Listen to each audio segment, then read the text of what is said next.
never going to happen. Huh? Yeah, let's do it. Go to the first slide if you would. No,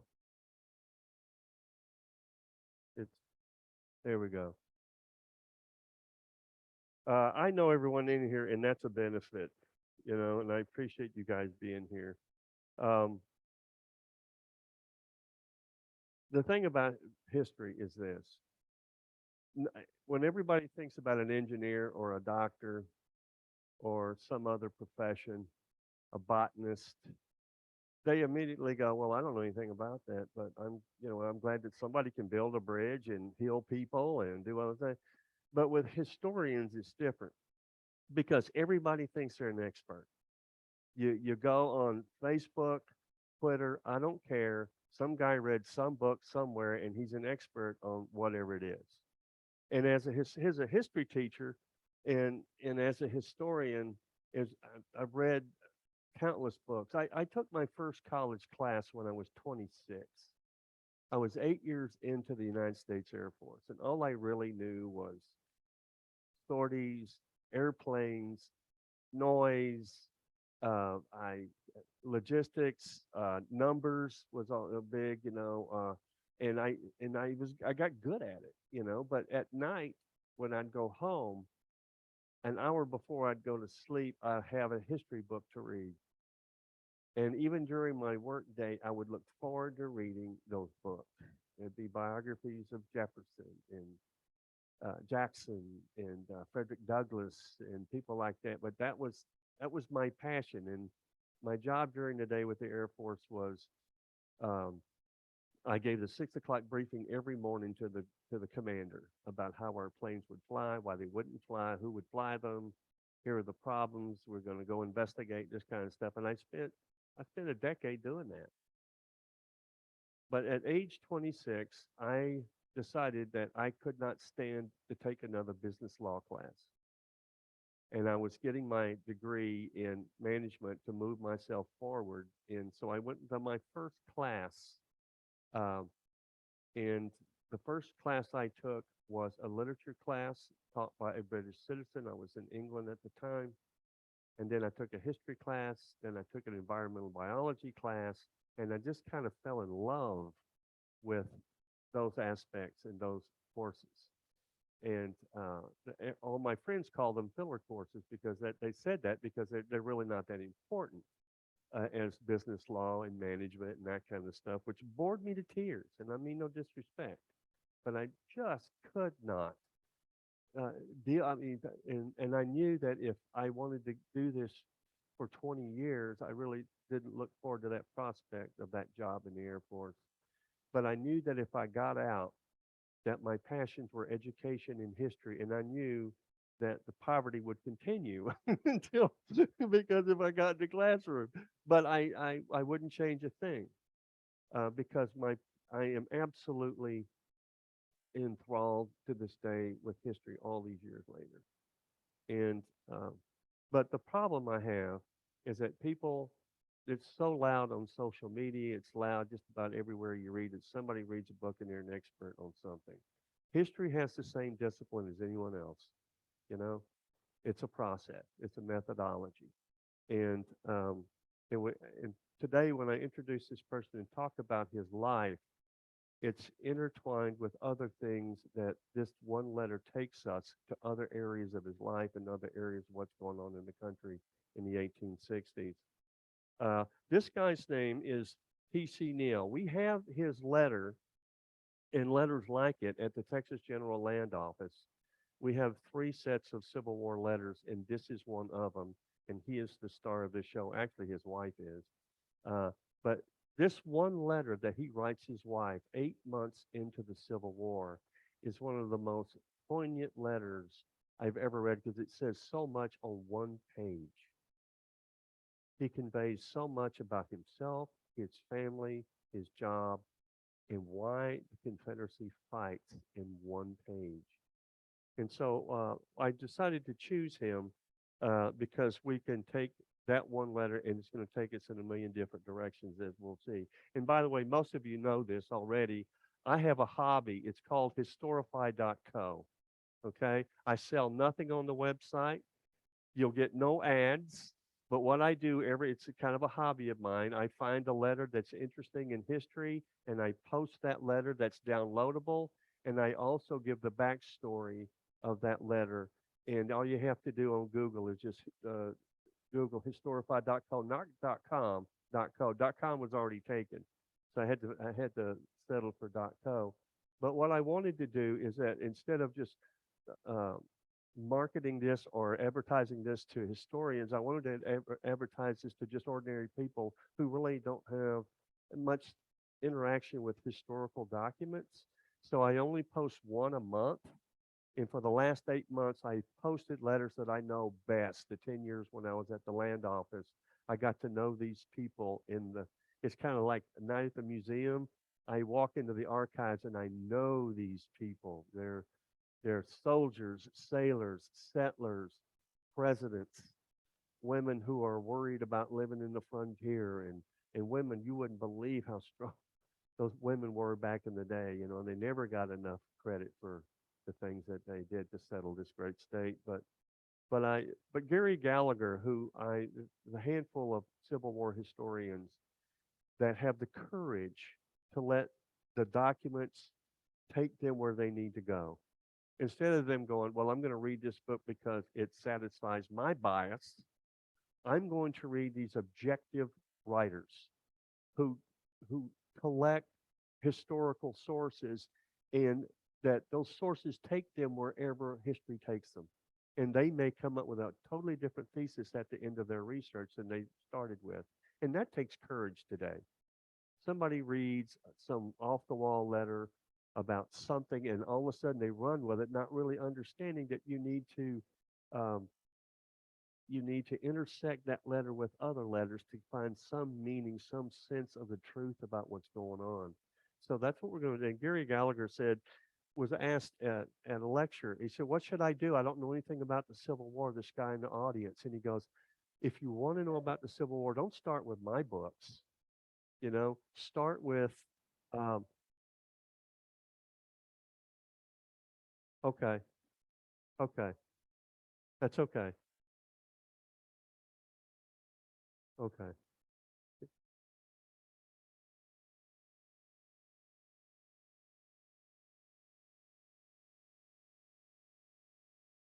Should I should I start over? Okay, okay. Um, and Gallagher said, if you really want to know the Civil War or any era of Texas history, American history, you just have to start with the sources. Start with the original letters. A letter from a man to his wife about the Civil War, why we fight, why North or South. You got to start with diaries and official correspondence and memoirs from people who actually were there. And then once you start there, then you can then read secondary sources from historians, which makes perfect sense.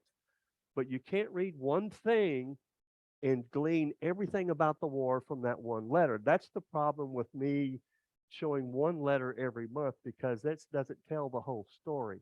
It tells the story of that person, a slice of his life, but it really doesn't tell other things, and you'll find out when we talk about it. That's a portrait of Neel.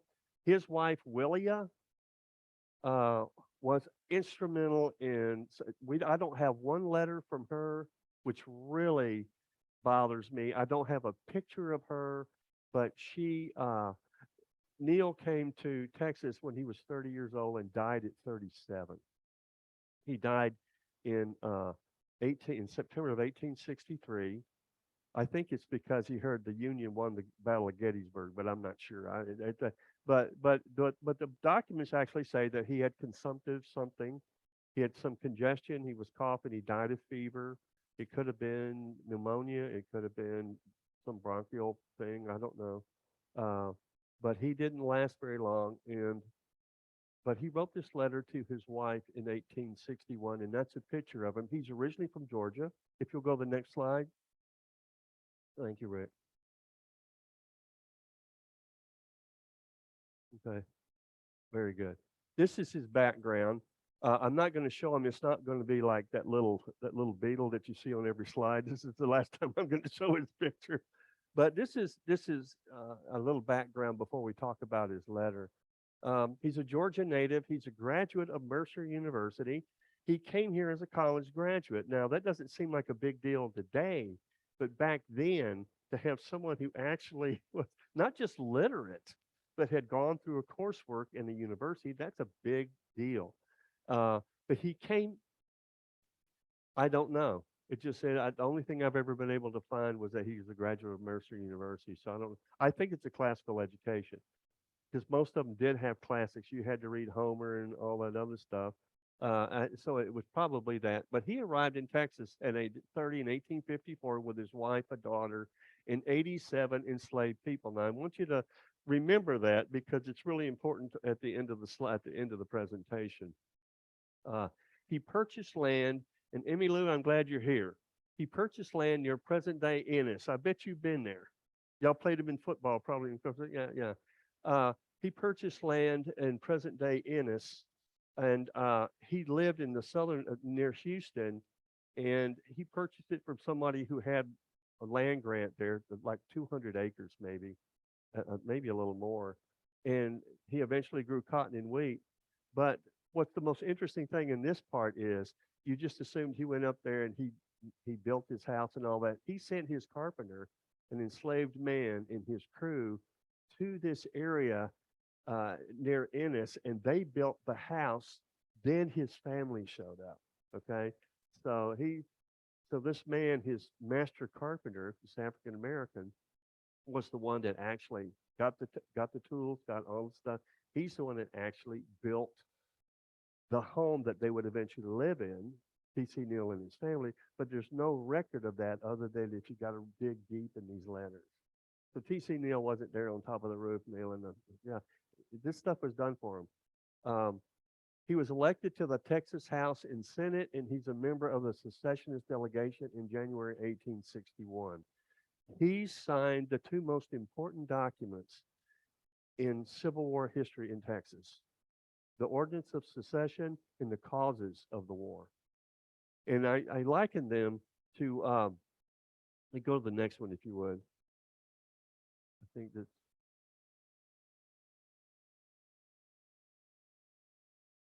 yeah, I just wanted to show you where it is. I'm going to do this for Emily. Coastal Canada is about right here. Am I right? Okay. But this is where the plantation was, and there's a historical marker there, which I'll talk about in just a minute. But I just want to give you some context about where his place was. And by the way, when he was elected to the state representative in Austin, it would take him about 10 days to get to Austin on horseback. He had a very fast horse named John, and John was out in the fields one day, and lightning struck him and killed John. So he had to get another horse, and he writes a whole letter about this kind of thing. It's just, and we don't think about that. We think about going from Waco to Austin is just nothing. Get on those. Even now, it's just beautiful drive. Really, you get here quickly.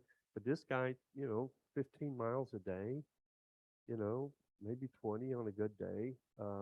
And so he hated Austin, by the way. We'll get to that in just a second. The next slide, if you would. This is really crucial to understanding the letter that I'm going to show you, because there were two documents signed before Fort Sumter. 3 months before they bombed the Confederates bombed Fort Sumter in Charleston Harbor. These two documents were written and disseminated as widely as possible in the state of Texas. They were broadsides. They were nailed to trees everywhere in the community. You must read this. This is why we're going to divorce ourselves from the United States. This one came first, and this was the next day. The first one that they wrote was the Ordinance of Secession. This is why I'm divorcing you. Texas is divorcing the United States, and this is the reason why. That the power of the federal government is sought to be made a weapon with which to strike down the interest and prosperity of the people of Texas and her sister slaveholding states, instead of permitting it to be, as was intended, our shield against outrage and aggression. I'm leaving you because you have not lived up to your promise in the Constitution that I can have that I can own slaves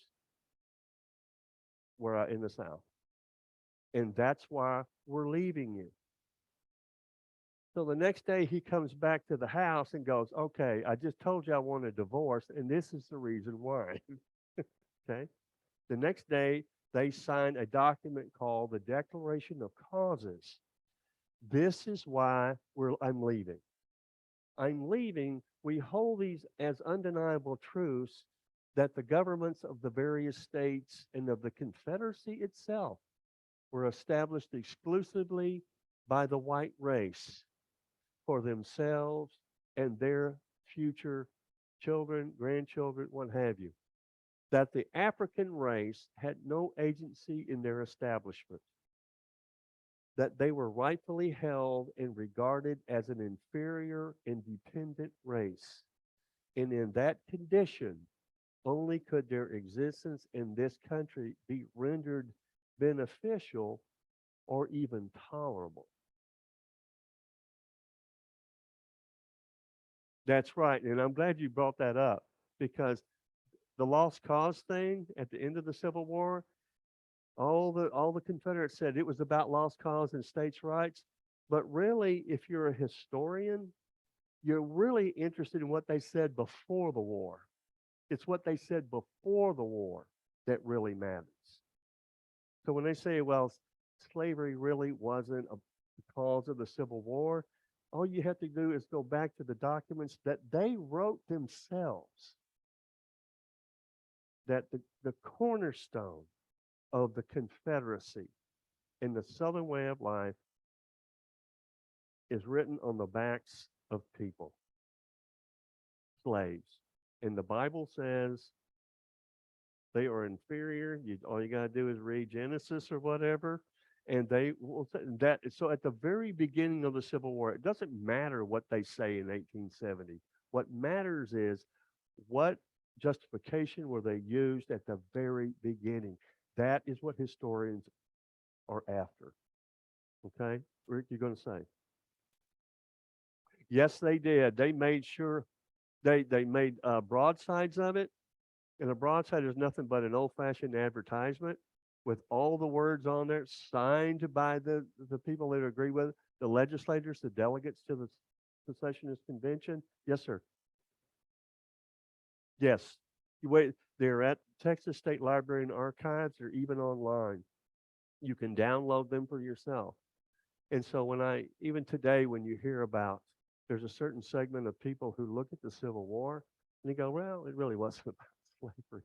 It was about states' rights, us being able to do what we want in any context. But they tell you explicitly why they're pulling away from the country. Because we have a constitutional right, and they do, a constitutional right to own. The slavery is implicit all over the Constitution, especially in the 3/5 clause, where they said slaves will be counted as 3/5 of a person. So you count 5 people, 5 slaves, 3 of them count toward representation in Congress. And they have absolutely no say in it whatsoever. It is to give the South more say in the Senate and the Congress. It's essentially why it was written that way. Yes, sir. Oh, yeah. But interspersed in this is this right here. Then they say a cause is the federal government did not really protect us from Indian incursions. Uh, Robert E. Lee was part of that before he went back to Virginia to become a general. He was in Texas for a couple of years, and he was sent to fight Comanches. And there were other Confederate generals and colonels who were in the United States military who were here doing that very thing, protecting us. At Mason, uh, yeah, he was in Mason, Texas. I stood on are the ruins still there on that hill? Are they still there? Yeah.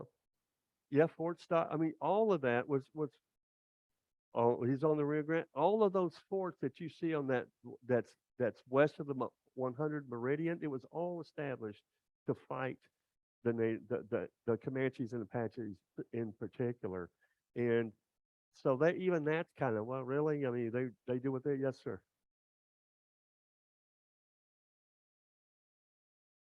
yes, that's exactly right, yeah. So they did have an effect, but when during the Civil War, the Comanches actually moved that line, that 100th meridian, eastward 100 miles. Because there was no one there to protect the population. So even that is kind of up in the air if that's true. But the cornerstone, the vice president of the Confederacy named Alexander Stephens, he gave a speech in March of 1861. It's called the Cornerstone Speech. And he told a crowd in Savannah, Georgia, that the South, the Confederacy, rests or falls on the institution of slavery.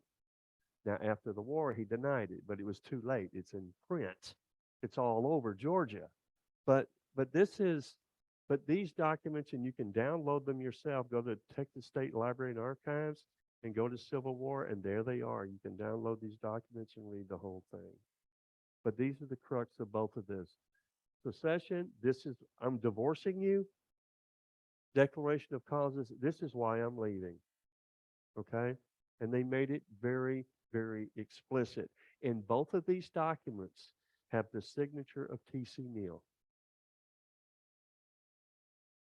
He signed both of these, and that's very important for us to understand um, what we're going to talk about in the letter. I'm going to show you the letter now. You go ahead. So Stephen F. Austin died in December 1836. He wasn't a part of it, but T.C. Neel, Lubbock, Francis Lubbock, the former governor of Texas, in name for Lubbock, he signed it. There's a lot of notables that did. Um, but yeah, and the next one, this is the letter that he wrote, and this is what it looks like at the General Land Office. It's been taped together. These letters were actually offered to the General Land Office for free, and then we just scarfed them up so we could take care of them. But the letters, this letter right here is like the shining star, but there's 5 letters, and the other ones are written to T.C. Neal's wife, Willia, from his father, who is fighting back in Virginia.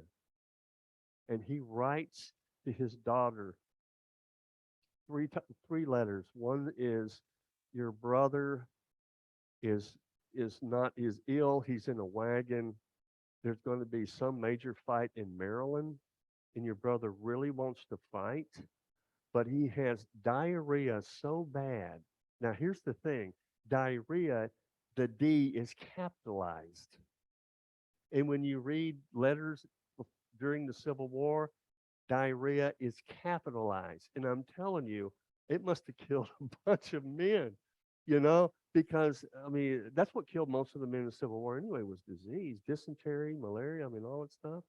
Um, and so it's but he's got this dreaded disease that today we can treat, you know, but you couldn't treat it back then, and it so emaciated him that he had to lay in a wagon to try to gain his strength back. They're trying to, all this stuff. So he's writing his daughter Willia, which is his wife, saying, "This is what's going on with your brother," you know, and he misses her brother Mark misses the greatest battle of the Civil War in terms of loss of life, the Battle of Shiloh, where America lost in one day more people than they had any other time in our history.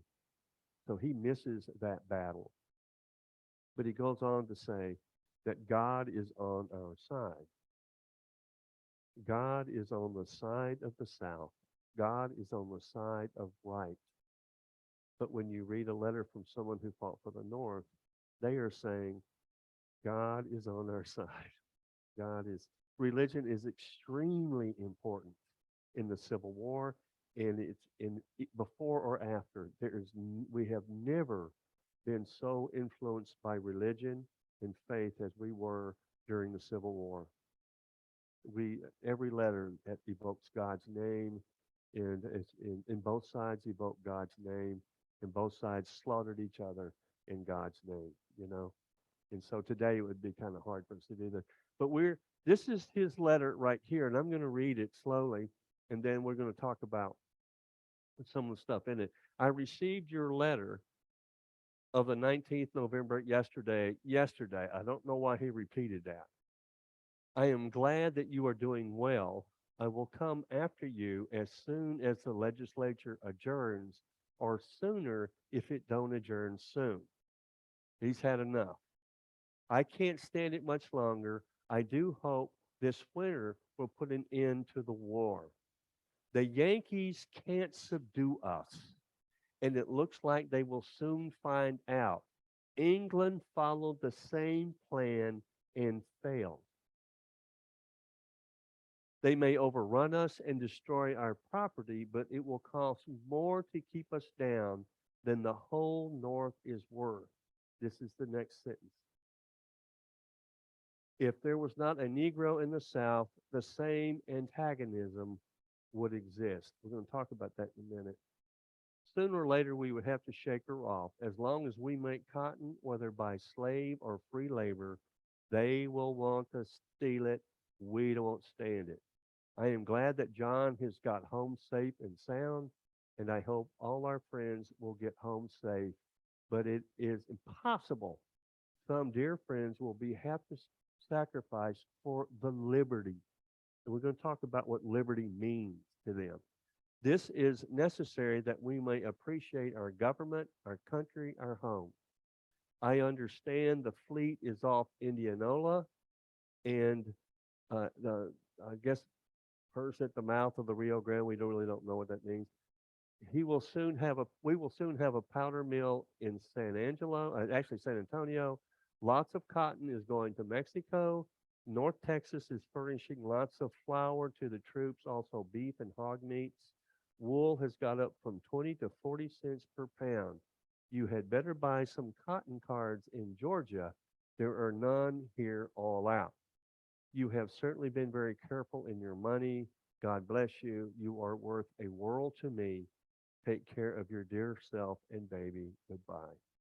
P.C. Neel. He's in Austin. He's with the legislature. He's bored to death. Okay? He wants to go home. So he writes this letter to his wife. And so when I taught this in school, I had the kids, I read it out loud, then they read it, and then I would ask them to start at the bottom and look for words or phrases because they pop out at you if you come from the bottom up. Is there anything in here that we need to know more about? Okay, is there anything that you guys see that we need to know more about as you look up through here? Look for any terms or words that maybe need to be elaborated on. Anyone?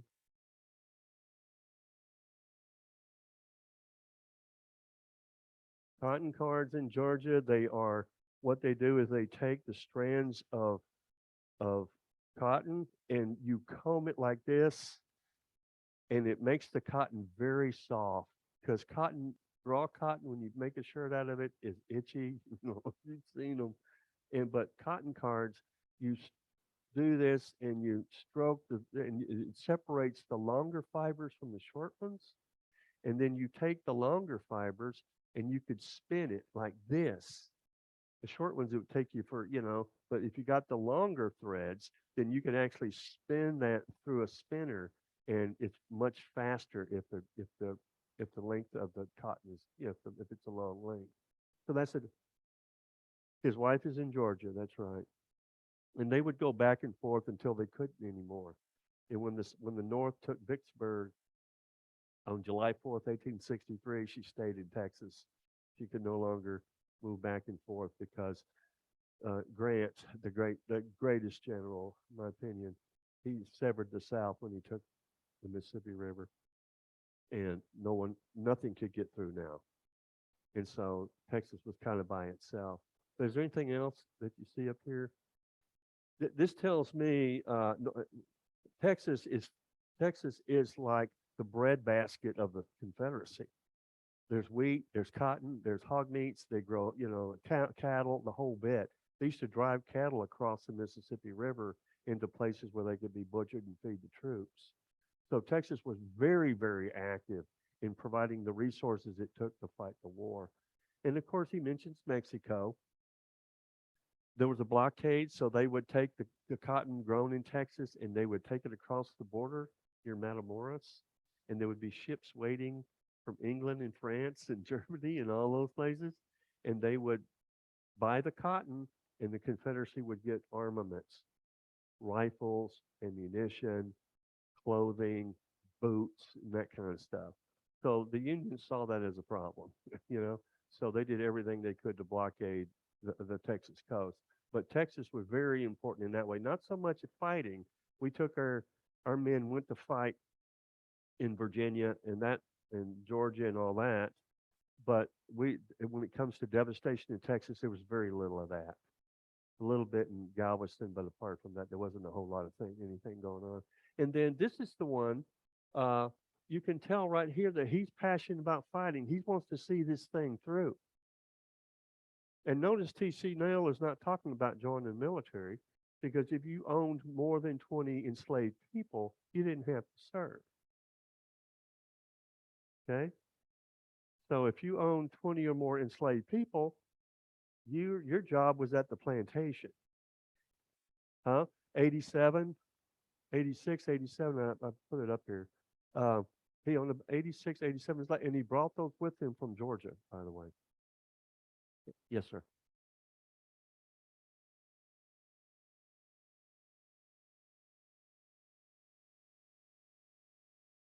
There was no free labor that I knew of.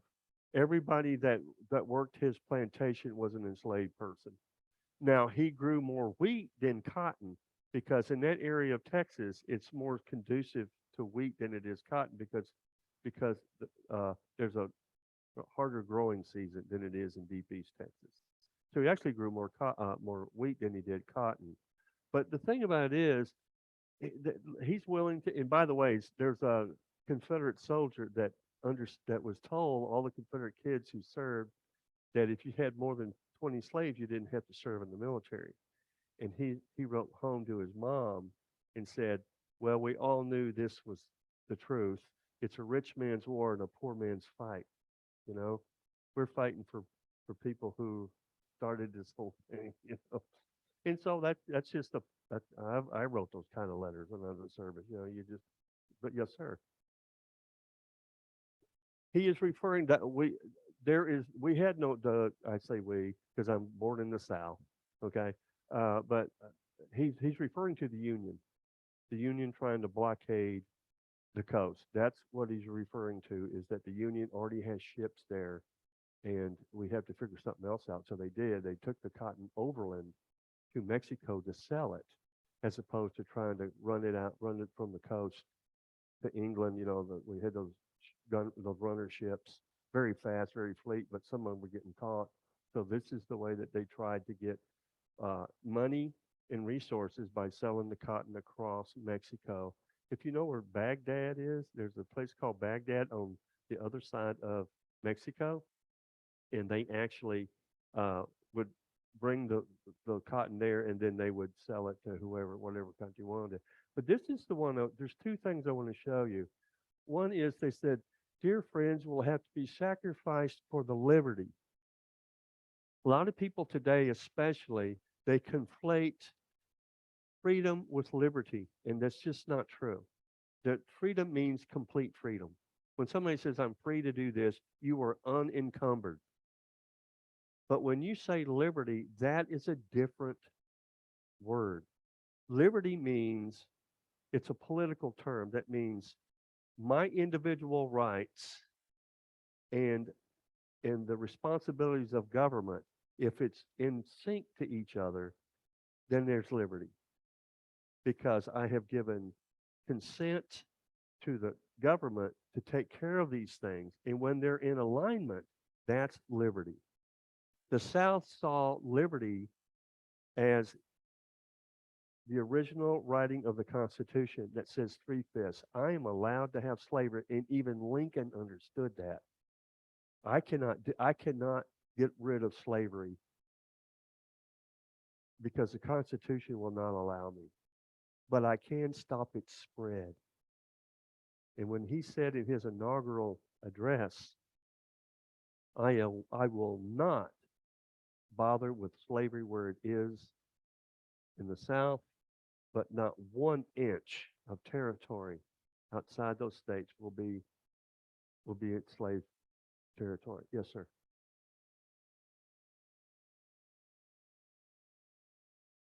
No, his, Lincoln's intent was not to free the slaves. That's right. Yeah.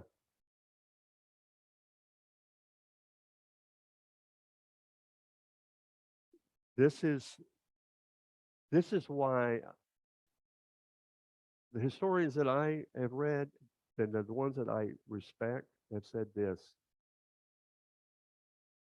Lincoln said in an 1858 speech, "Our country cannot endure half slave or half free," and they never forgot it.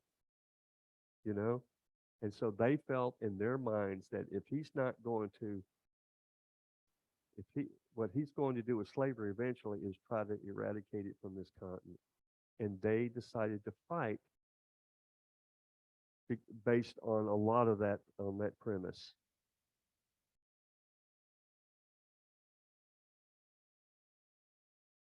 I think it's 1830. I think it was early that you cannot import slaves from Africa since 1830. They had already taken some measures to do that. That's absolutely right. But here's the problem with the Civil War today in 2022. The first thing is there are you have people on one side who say the Civil War was fought to free the slaves. That is not true. The Civil War was waged by the North because they wanted to maintain the Union. If you read the letters from Northern soldiers from 1861 to 1865, they said that over and over again. We are here to maintain the Union. And then Lincoln, in an open letter to the New York Times in 1862, said this: if I could save the Union by freeing one slave, I would. If I could save the Union by freeing half the slaves, I would. If I can save the Union by freeing all the slaves, I would. But from beginning to end, Union was the war aim in the North. Okay? Now, the Southerners, I mean, people on the other side of this issue, even today, um, say that the war was fought from Northern aggression. And that just wasn't true because, plainly, the South fired on Fort Sumter, which was a federal facility. And they tried to kill 70 members of the Northern, I mean, 70 soldiers. They didn't do it because they were hunkered down. But the South started the war with Fort Sumter.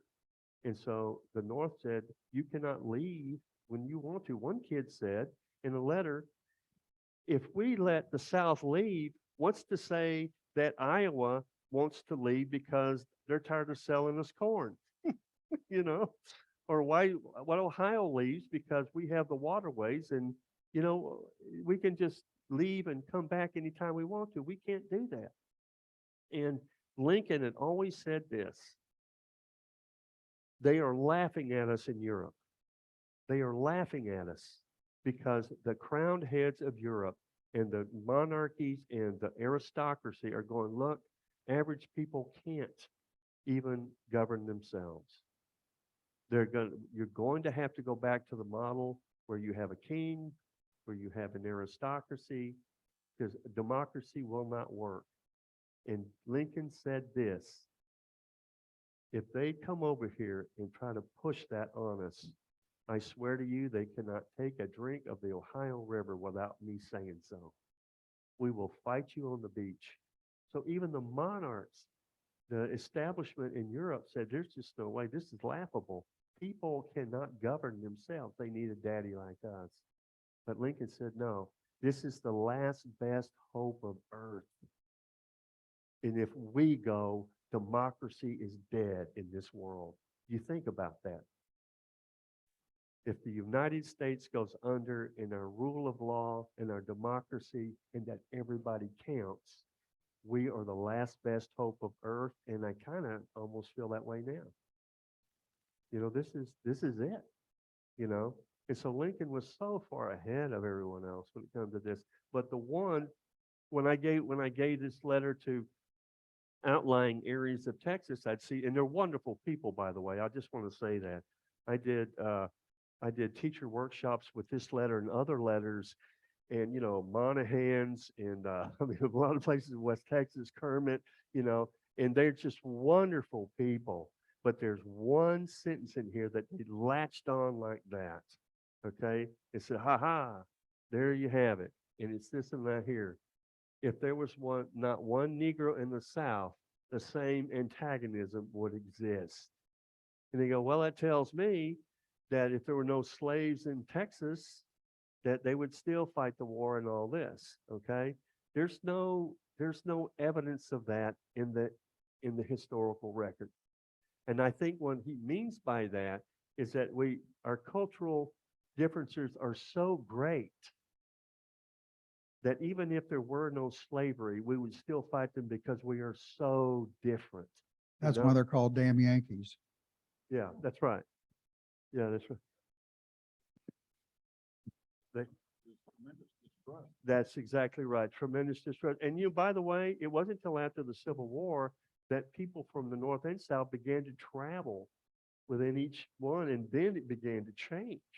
You know, um, but people who grew up in the South lived and died in the South. People that grew up in the North lived and died in the North. There was this, and and the thing about it is, in the 1860 census, 99.9% of the people in the North were white. They had absolutely no interaction with African Americans. None. But they knew that slavery could not continue because we are a democracy. And at some time they would have to shake it off, because you cannot have a democracy where you enslave 4 million people. Okay? And also, the price of slaves was the most highly sought after commodity in the United States. The two richest cities in the United States in 1860 was Charleston, South Carolina, and what's the other in Mississippi, on the Mississippi River? It's not Vicksburg, but I'm so say it. No, it's north of that. It's in Mississippi, but help me. Uh, huh? Natchez, Natchez and Charleston were the two richest cities in Texas. Why? Because of slaves. Yes, ma'am. Oh, we got to go to DC and went to the African American Museum and the Smithsonian. And one of the things that struck me that I'd never heard was the wealthy mercantile in the North Yeah. started the slave trade. They made That's- incredible amounts, and that's these were Northerners. That's exactly right. And I was like, wait, so There, it was all about money. that's exactly right. And because it perpetuated as long as it did because of that, you know. But enough people in the North, and by the way, I want to say this too. This is evident. There's evidence to back this up. All of the manufacturers in the North, the factories, everything, and the railroads combined still did not did not equal the value of enslaved people. It was $3.7 billion in manufacturers and railroads in the North. It was over $4 billion just in slaves in the South.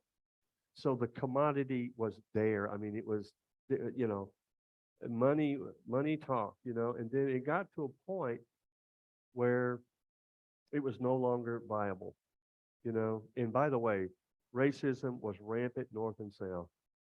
Because you're against slavery in 1860 doesn't mean you believe in equality. And you know this by after the Civil War, when they started Reconstruction, it just petered out because there was no will to educate, to find vocations for these people, to find houses for that 40 acres and the mule thing that we hear. None of that ever transpired. And it wasn't for 100 years in our lifetime that the Civil Rights Act and the Voting Rights Act of 1965 came into being. Because the South went really right back to the way it was, except they were sharecroppers, you know? And so the equality meant nothing at the time until LBJ came along. Yes, sir. I've been listening to the 1619 project, Yes, sir. and one point they made that the southern planters collateralized their loans with the value of their slaves. Yeah. And in fact, they took out loans multiple times on the basis of the That's value of their slaves. That's exactly right. That's exactly right. You know, I mean, if you had, and here's the thing, they asked, and I always wondered why guys from I mean, I come from a family of sharecroppers. I'm not kidding. We were sharecroppers at the turn of last century, and around Gonzales and Saturn, if you know where those places are. We were sharecroppers. You know, I don't come from. I asked the lady that did our genealogy all the way from England and France to here. And I said, is there anybody that's successful? She went, no. She went, no. She spent 25 years looking at all this, and she's got all this. But she said, no, we might have been the head carpenter somewhere, but no one went to college. Everybody worked the land. Everyone worked the land, you know. And so, and you see what page after page, sharecropper, sharecropper, sharecropper. My great uncle got a job driving a bus, the school bus in 1930, and they thought that was the best thing ever. My gosh, he's actually has a skill, you know. And so that's what I come from, you know. But you talk about virulent racists. I come from a family of virulent racists, and because you know what, when you read the letters of ordinary soldiers, that you see within those letters that, you know what, I may not have anything now, but you know what, when I get older, I might have slaves. So there was this always potential that they saw in their own minds and hearts that they could better themselves by owning this thing, you know. And so it's a lot more complicated than that, but that's, and so you can see here that he absolutely hates the people in the North. Okay. And it comes out in him. Now, he dies in September of 1863, and a letter from his wife's father came in and said, you know, we're still fighting and all this. And she said, I'm so sorry to hear about Mr. Neel's demise. And you know, so anyway, to make a long story short, after he died, she remarried a year and a half later to a former Confederate. It was after the Civil War, just shortly after, a captain in the Confederate cavalry, and they got married and they moved into Waxahachie because it's a big city, you know. They moved into Waxahachie, and they actually started a church afterwards. They started a church for just white people because during the Civil War, the blacks could stand outside. We have evidence of this in letters that the black population stood outside so they could hear the sermon out the front of the church when the white people got to sit in the church. And also, they established a church because they didn't like the Methodist church down the street. They thought the Methodists were too forgiving. And in the church that they formed, they allowed, after the Civil War, they allowed the freed Africans to sit in the back of the church. They actually could come in. But part of their tenet was if you were caught drinking, smoking, or swearing, you had to stand before the church and confess your sin openly, or they're taking your name off the roll. Okay? So that church didn't last very long. It was, it's like 30 years, and it was, you know, and the Methodist church stayed there for a very long time, by the way.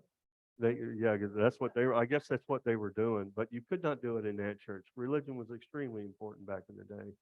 Um, but anyway, this is his letter, and it's just chock full of information. Texas is the breadbasket of the Confederacy. You know, they're furnishing all kinds of things for the fighting that's going on back east. Liberty, the federal government has imbalanced that role between my individual rights and what they should do as a government, because they have obliterated the Three-Fifths Compromise, and they're going to get rid of my property. My property is what they referred to the African Americans. When they were freed, they were kind of like hung around, because where else are they going to go? Yes, sir. You're talking about being the breadbasket. I guess they were paid, but they were paid in Confederate money, Uh, not gold or anything. no, they were paid in Confederate money. One guy said in one of the letters said that I didn't have any money for wallpaper, and I wallpapered our bedroom in Confederate bills. Because that's all it was good for, is because it just a barrel full is what you had to buy bread, a barrel full of this stuff. So Confederacy was in trouble really at the very beginning, and Sam Houston said this just before this, they removed him from governor. He said, "I will not vote for secession." And when his name was called in 1861, this venerable old man, the hero of San Jacinto, you know, he had friends who were black. He wrote, he raised his children. When you read his last will and testament, you see a lot about how he grew up as a person. But when his name came up to vote for secession, he sat there. He refused to say anything. And they officially removed him from the Capitol building. And he went back to Huntsville, and he died in 1863. Yes, he had, I think, a body servant and about 3 or 4 more. It wasn't a lot. They were just more taking care of the house kind of thing. But they were freed after his death.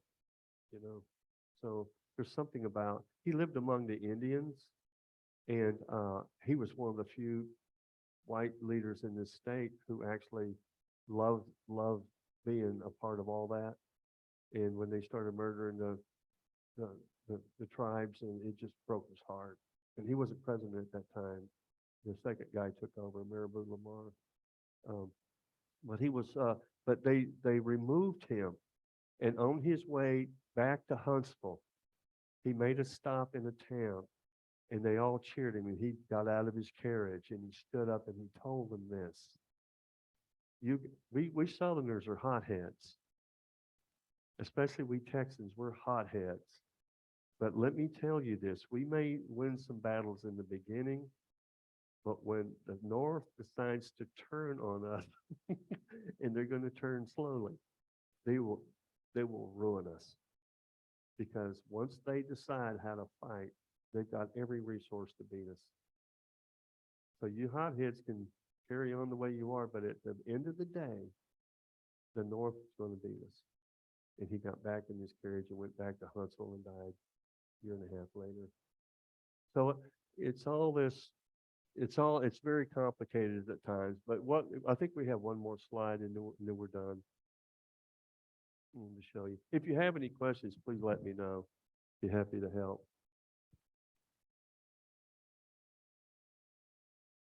This is Thomas C. Neel's historical marker. Where his land was is still being farmed today, by the way. It's still being farmed.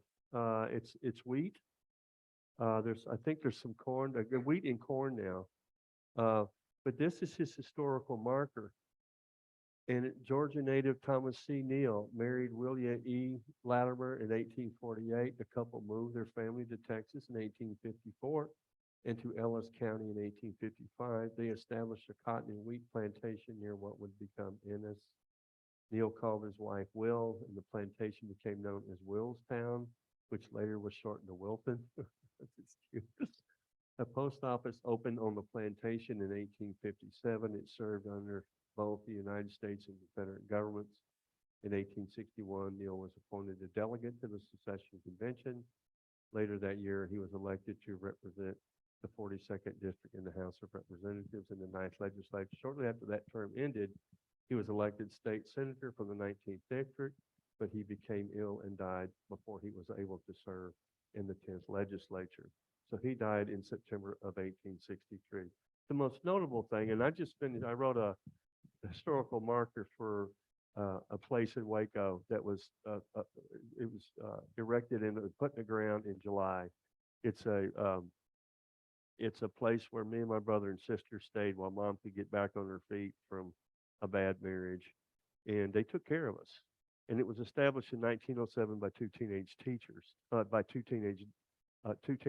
who went to a local church, and they heard a preacher talk about um, if you if we don't take care of the least of these, what good are we? You know. And so these two teenage girls been going to church their whole lives, decided to start this place to take care of these indigenous kids that running around all over the place in the city of Baco. And so 54 years later, mom showed up with three of hers, you know, and uh, and they took care of us for a while. And all these years later, I always felt like they deserved a historical marker. And so I wrote one, and it was planted in the ground last month, something I'm very proud of.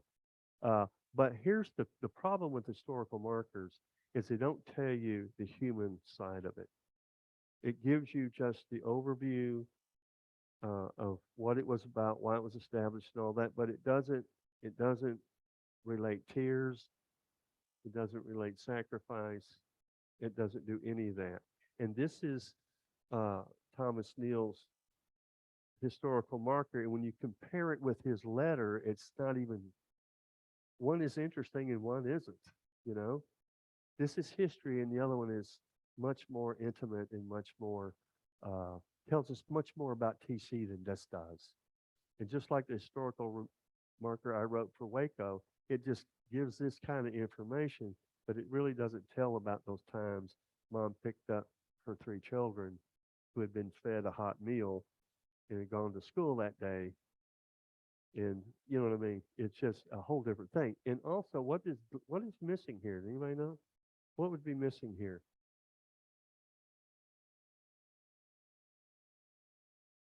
Yeah, there's no reference to that whatsoever. It, he didn't own slaves, and this was written 22 years ago. There's no reference in here whatsoever. Yeah, but it says he came here with his family, but it didn't say in 87 enslaved people who built the home, who did it. And this is the problem. This is the problem that I see when I hear people talk about, today with this neo kind of confederacy that we live in, is that they are they are not black people are not even given the slightest um, benefit of of what they did to establish farms and plantations and build homes and other roads in this state. It's like they didn't even exist. And that's the only problem I have with this, is that it's not telling the whole story, you know? And for 100 years after 1865, the North said this: we have freed the slaves. The Union is kept intact. We have freed the slaves. You're on your own. And for the next 100 years, the South built what we understand as Jim Crow. And you can't. It's not made up by just some snappy liberals. We have the documentation, even in this town here. In 1920s, at the height of the KKK in the 20th century, there were pockets of African American communities in Austin. And what they did is where Interstate 35 now is, I forgot the name of that road, but they said, they built a school, L.C. Anderson. They built hospitals, they built other schools, they built this and this, and said, those are your facilities. If you want schools, you go across. And there was a mini migration in this city in the 1920s where blacks moved to the east side of Austin. And people said, well, what are they doing there? There's a reason. Clarksville used to be an African American community. They're just dotted all over, but we can't have them in the city center. So there was this migration to these places that they built. And it's all documented at the Austin History Center. And this is not some gushy liberal stuff. This is actual black and white on paper what the city fathers decided to do. And guess what? That had been going on since 1865. And so it's not, it's for me, I understand. P.C. Neal's letter tells us a lot about the Civil War in context of his life, in context of his family, but it leaves out so much. This leaves out so much too, you know. Even though I'm glad it's there, I'd stop and read it. I learned something, but I don't really learn the psychology of racism, the emotionalism that is involved with it. And so, if I were just to use one letter like this and base any view I have based on one letter, I'm not doing history any good. I have to be able to triangulate other sources and be able to figure out what really went on. And so that's the value of history. And that's we have to do that. We have to do the hard work of research and the hard work of telling the story as completely as we can, you know, without getting on Facebook and hearing somebody's drunk uncle talk about whatever, you know. We have to do this the right way. And this letter is the way that we can start, you know. And I encourage you, if you want to know anything, if you want to know the other letters, I'll send them to you. Uh, the letters to Willia, his wife. And by the way, his her brother Mark, who had diarrhea with the capital D, he didn't have anywhere to go after the Civil War.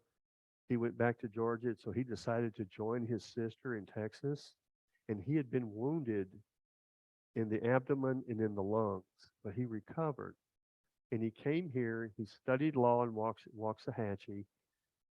He became a prominent citizen of Waxahachie, but in, I think, 30 years later, that same wound in his lungs, just like John Conley, you remember he got shot, and then later on, the wound began to give him problems, and it actually ended up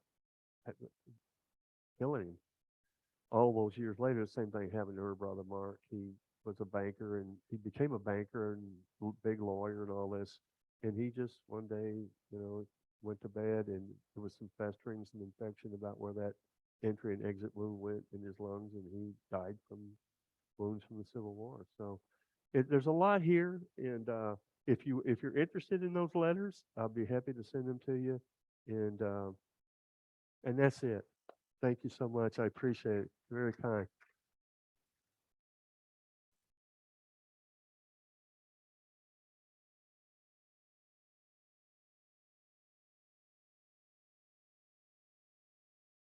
Hi.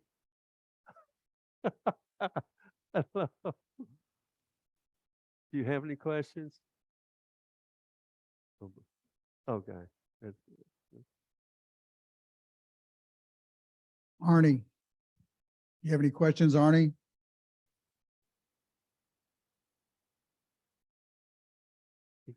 Does that say MIT? Are we on mute? Okay, I've unmuted Rick. Yeah. No, I think that I'd sure be interested in seeing the additional letters though, because this is a fascinating stuff. Well, you know what? I'll be happy to send it to you. If you go on historify.co and send me a .co. message, Historify.co. your .co, just co, not com. Historify.co. Send me that, and I'll send you the letter. Okay. They're fascinating.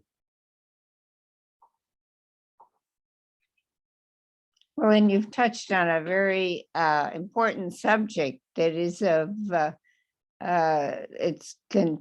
up today with racism, and you can see there's an awful lot that we could expand on in the classroom Yes. that hasn't been. And you know, I think the reason why I show just one letter on Historify is because, you know, we don't have the attention spans we once had, and nobody wants to triangulate 5 documents because I'm not going to do it anymore. But to show one document in the backstory, and that just kind of leads your mind into other things. What else is going on here? How did this start? And I do that with the kids. I did it with the kids. We read the letter, and I'd say, a research on Google and figure out what's going on here. So the kids would type in Cotton to Mexico, 1861, and this whole thing would come up. And they would do reports on, present things to the other class about how complicated all this is. It's extremely complicated.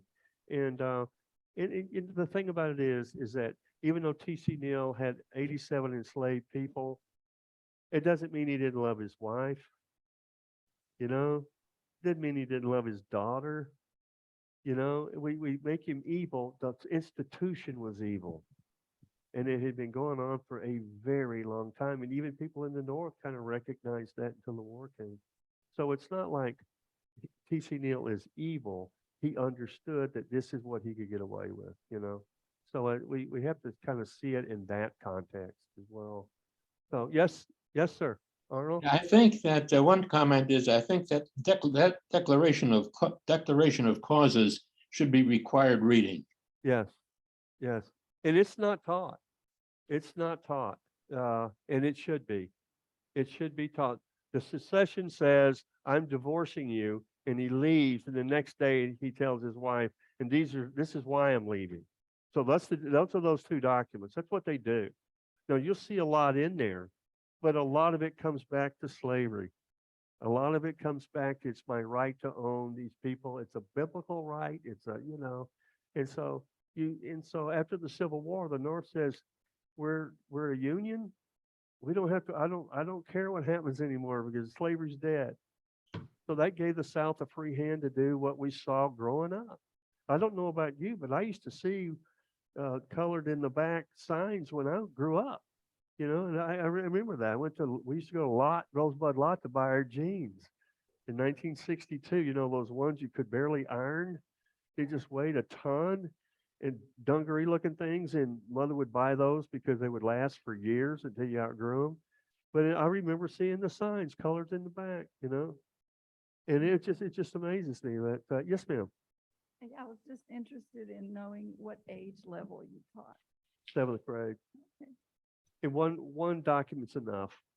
And when you're 12 years old, you have the attention span of a gnat. Okay, so you can't introduce too much material.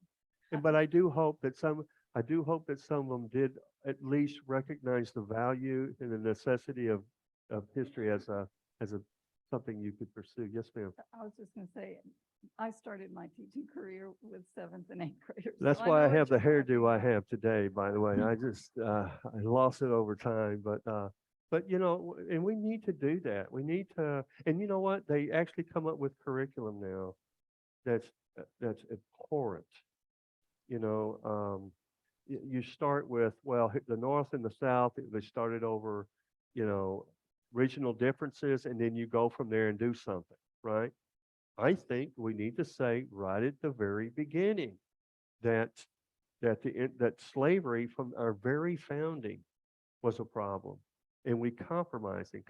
The Compromise of 1820, the Compromise of 1850, the whole Nat Turner thing. I mean, everything in our history is just replete with slavery and its problems, and it was going to come to a head. And even Thomas Jefferson said it. Slavery it's like having a tiger by the tail. You've got it, but you dare not let go. It is just yes, sir. Didn't Lincoln dodge slavery initially? He sure did. Also? He said this again when he debated Stephen Douglas in 1858. He said this: I do not believe that black people are equal to white people. But then he said something even radical for the time. He said, but when it comes to earning your own bread in your own way in the world, they are the equal of you, me, and everyone here. Now that is a radical departure from seeing Africans as property. That is saying, and then one guy hollers out, why don't you just marry one? So that's even today, you get that kind of ridiculous response from people. And he goes, well, why don't you marry a black woman? And Lincoln turned around and in Lincoln-esque, he says this: I don't have to marry her. I can just leave her alone. Just, you know, I mean, that's so Lincoln. I could just leave her alone. You know, and you're an idiot. That's what I wanted to say. But he's too much of a gentleman for that. But that's the problem. You know, so he actually saw them as human beings who are by God's right. You earn your own living just like I do. And he didn't think of them as equal. But you know what? When Frederick Douglass came to the White House to meet Lincoln, after that meeting, Lincoln changed. And after that meeting, Frederick Douglass said, I finally met somebody that treated me like a man. And so you can kind of see the moral fiber of his, you know. And then, but we never saw that until Lyndon Johnson. And everybody tends to hate him these days. I understand some of it.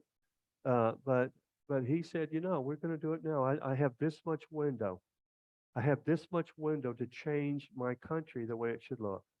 And then he started passing those laws, the Civil Rights Law of 64, the Voting Rights Act, and just on and on and on. Now, some of it was a little too much. I think he overstated the government's role in some things. That's just me personally.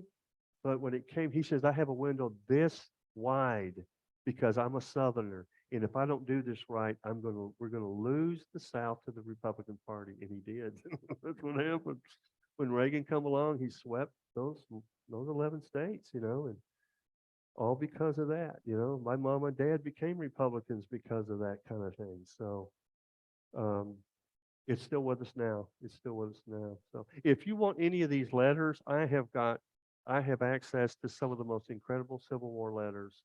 And I would be happy to send them to you one at a time because it's that way. But if you go on historify.co, you'll see the first 8 months. I just started in January, so the 8 posts that I've had each month have been from the Texas General Land Office, and really interesting letters. But next month, September 1st, I start with the Rosenberg Library in Galveston, Texas. And September 8th is the 114th anniversary of that terrible storm. 6,000 to 12,000 people died. And we found this wonderful letter from an 8-year-old girl that wrote a month after the storm. Her name is Sarah Littlejohn. It's kind of a famous letter, but a lot of people haven't read it. She's 8 years old. Her dad asked her to write it. It kind of has a cathartic thing to get her through what had happened. And so Carol and I went down there last weekend, and my dear friend is the executive director, and he gave us a tour, and I was just so pleased with the work that he's doing and the wonderful things that are going on in Galveston. Yeah. And so that's gonna be the one from now on. So anyway, guys, thank you so much. I appreciate you. Thank you. Thank you. Thank you. Yes, ma'am. Nice to see you. Mhm.